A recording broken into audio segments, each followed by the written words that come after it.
من جنوب شرق مدينة تعز، وعلى بعد 45 كيلومتر تقع مديرية الصلو، مديرية صغيرة في مساحتها 89 كيلومتر مربع، لكنها كبيرة بتاريخها وبخضرتها وبأهلها.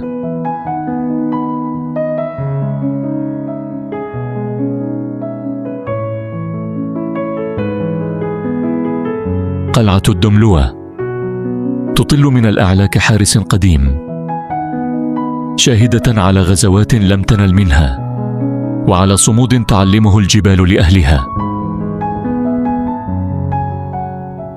بدأ فريق العمل بتنظيم رحلات إلى جميع أنحاء المديرية من أجل التقاط أجمل المناظر. رحلات بدأت قبل شروق الشمس، وصعدنا دروبا وعرة لا تعرفها إلا أقدام أهلها. حملنا الكاميرات على أكتافنا، وتسلقنا مدرجات زراعية بنيت قبل مئات السنين لكي نوثق وجه الصلو الحقيقي، وجه الأرض ووجه التاريخ ووجه الإنسان الذي لا يستسلم.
الصلو ليست مجرد مديرية على الخريطة، هي تاريخ يتنفس، وأرض تثمر، وناس متمسكين بجذورهم.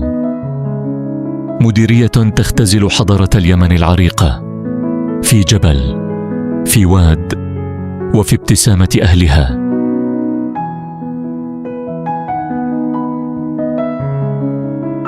الصلو جبل وواد خصيب، تتناثر فيه الينابيع، وتتنوع فيه الثمار والمحاصيل.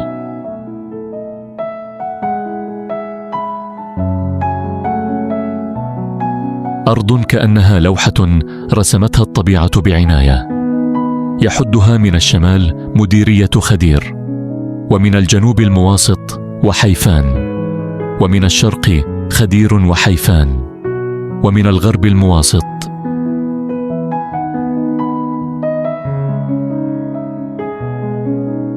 يقطنها قرابة 50,000 نسمة، موزعين على 11 عزلة و65 قرية.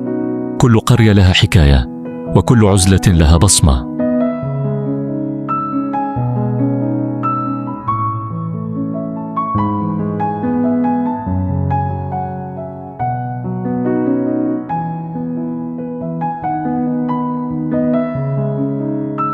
لكن برغم من جمال طبيعتها الخلابة، إلا أن الصلو تخفي خلف هذا الجمال عالماً آخر من الكائنات.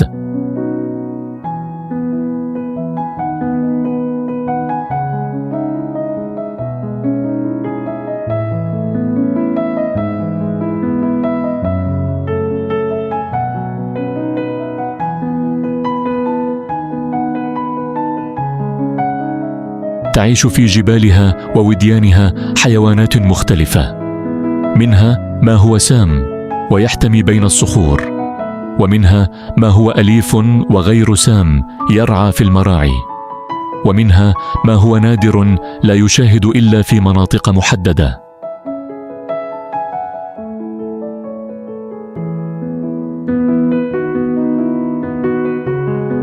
وهذا التنوع البيولوجي بكل ما فيه من خطر وجمال هو ما يجعل طبيعة الصلو أكثر سحراً وأكثر جمالاً.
الصلو ليست مجرد اسم على الخريطة.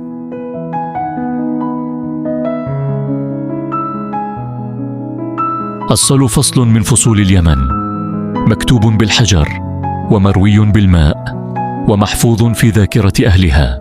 الصلو مديرية صغيرة في المساحة، كبيرة في المعنى.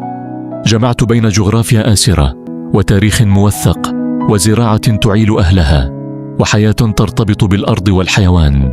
من جبالها تخرج الينابيع، ومن حقولها تخرج الثمار، ومن بيوتها يخرج الإنسان المتمسك بأرضه، ومن مدارسها خرج العلم قبل 12 قرناً.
الصلو ليست نقطة على الخريطة،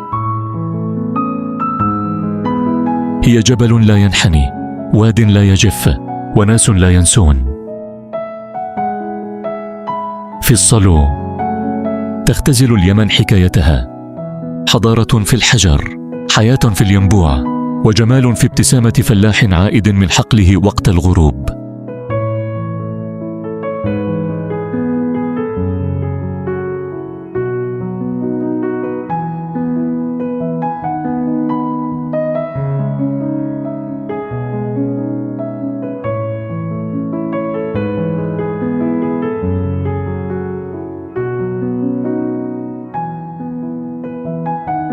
من الصالون نقول لكل من يبحث عن اليمن الحقيقي: تعال، هنا الأرض ما زالت تتكلم، وهنا التاريخ ما زال يتنفس.